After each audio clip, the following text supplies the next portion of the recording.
आज का आजाद भारत पहले गुलाम हुआ करता था, जिसे आजाद कराने में कई लोगों ने अपना अहम योगदान दिया।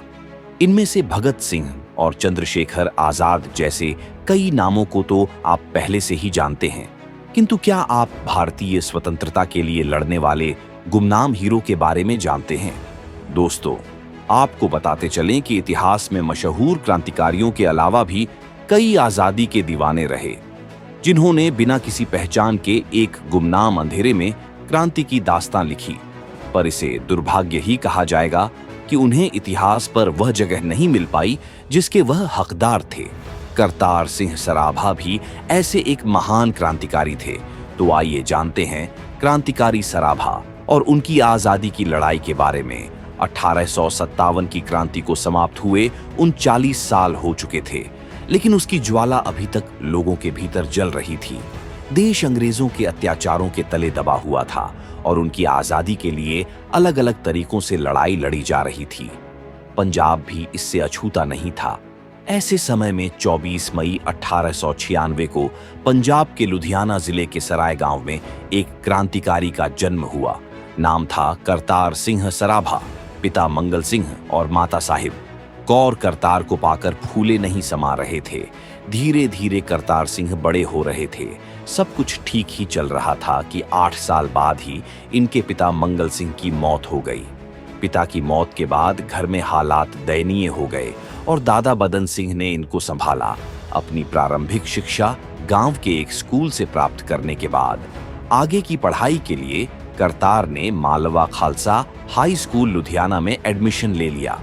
यहां से पढ़ाई करने के बाद इन्हें आगे की पढ़ाई के लिए ओडिशा भेज दिया गया, जहां उन्होंने हाई स्कूल किया। अब तक करतार 16 साल के हो चुके थे और यह डॉक्टर बनना चाहते थे। उन्होंने विदेश जाना उचित समझा। जुलाई 1912 को करतार सिंह सराभा उच्च शिक्षा के लिए अमेरिका के सैन फ्रांसिस्को चले गए।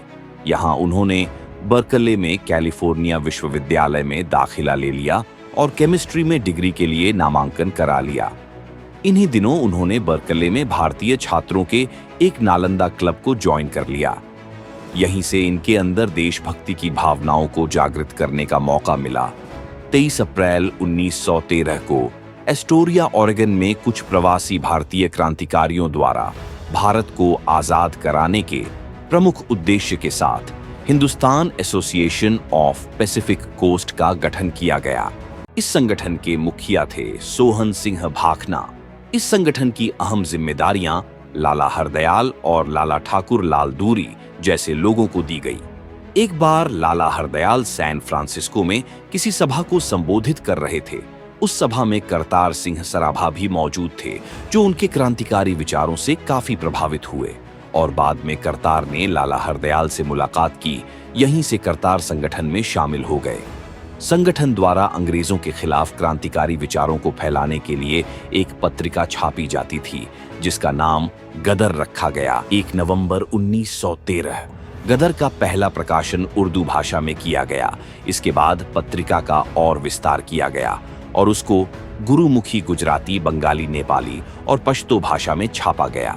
इसकी पंजाबी संस्करण की जिम्मेदारी करतार सिंह को दी गई थी। बस यही से करतार सिंह पूरी तरह से क्रांतिकारी बन गए। इन्होंने अपने कॉलेज की पढ़ाई छोड़ दी और गदर के द्वारा क्रांति फैलाने में लग गए। पत्रिका को अप्रत्याशित समर्थन मिला और अब इस संगठन को गदर पार्टी के नाम से जाना जाने लगा। कम मजदूरी दर पर काम करने की भारतीयों की आदत की वजह से तमाम फार्म और बागान मालिक गोरों मजदूरों की बजाय भारतीयों को लाने लगे थे। इस वजह से गोरे मजदूरों में भारतीय नागरिकों के प्रति नफरत पनपने लगी और आए दिन भारतीय मजदूरों के साथ हिंसक घटनाएं होने लगी। भारतीय प्रवासियों की कॉलोनियों को उजाड़ दिया जाता था, उनके साथ मारपीट की जाती थी। यहां तक कि कई लोगों की इस हिंसा में मौत भी हो गई। ऐसे में करतार अमेरिका आ रहे भारतीय प्रवासियों के साथ किए जा रहे इस व्यवहार को लेकर बहुत दुखी थे। जब इन लोगों ने भारतीयों के साथ अत्याचार के विषय में सोचा तो यही बात सामने आई कि हिंदुस्तान की गुलामी ही इस अत्याचार की जड़ है, इसलिए भारत को आजाद कराना ही इनका लक्ष्य बन गया। इस तरह करतार ने अपने क्रांतिकारी विचारों से अमेरिका में रह रहे भारतीय मजदूरों और किसानों को एकजुट किया और उनके बीच क्रांति की आग जलाई। गदर पार्टी की स्थापना का विचार अंग्रेजों के विरुद्ध हथियार उठाकर उन्हें भारत को आजाद कराना था। गदर पार्टी में 21 अप्रैल 1913 को एस्टोरिया की आरा मिल में एक प्रस्ताव पारित कर कहा कि गदर पार्टी 1913 को हथियारबंद लोगों की मदद से भारत को अंग्रेजों के चंगुल से आजाद कराएगी। जल्द ही प्रथम विश्व युद्ध छिड़ गया और अंग्रेजों की खराब होती हालत को देखकर क्रांतिकारी उनकी कमजोरी का फायदा उठाना चाहते थे। ऐसे में 5 अगस्त 1914 को अंग्रेजों के खिलाफ आवाज बुलंद की गई और लगभग 6000 क्रांतिकारी अपना झंडा उठाकर एकजुट हुए और हथियार गोला बारूद खरीदकर क्रांति के केंद्र भारत की ओर निकल पड़े। हालांकि यह खबर अंग्रेजों को लग गई और उन्होंने इस गदर पार्टी को दबाने के प्रयास शुरू कर दिए। इसी बीच कई क्रांतिकारियों को भारत पहुंचने से पहले ही गिरफ्तार कर लिया गया, लेकिन करतार अंग्रेजों की पकड़ से दूर रहे और भारत पहुंचने में कामयाब हो गए।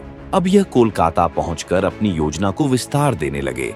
यही करतार सिंह सराभा ने बंगाल के क्रांतिकारियों से मुलाकात की और फिर इनकी मुलाकात वाराणसी में रास बिहारी बोस से हुई।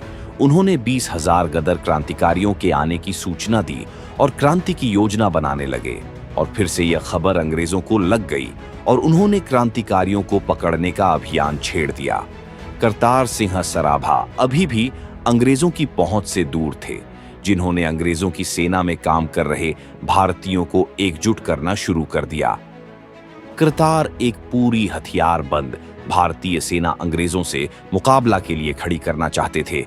इसलिए उन्होंने आगरा, मेरठ, वाराणसी, इलाहाबाद, अंबाला, लाहौर और रावलपिंडी की कैंट में भारतीय सैनिकों को अपने अभियान से जोड़ना प्रारंभ कर दिया।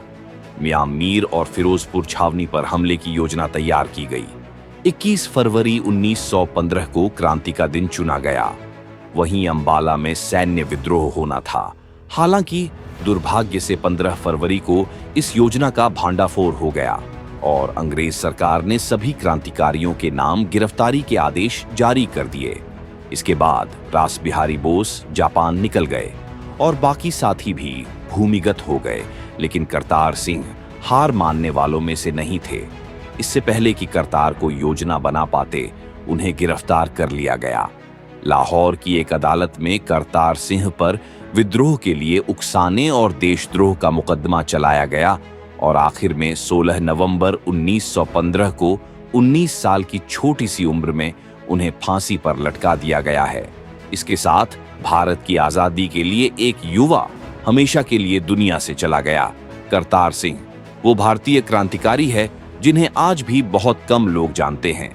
हालांकि देश की आजादी के बाद जब भी कही जाती है, करतार सिंह सराभा का नाम उसमें जरूर लिया जाता है। भारत के इस युवा क्रांतिकारी के बारे में आपका क्या विचार है, हमें कमेंट बॉक्स में जरूर बताएं। और इस तरह के इंफॉर्मेटिव वीडियो देखने के लिए हमारे YouTube चैनल को सब्सक्राइब करें। जय हिंद, जय भारत।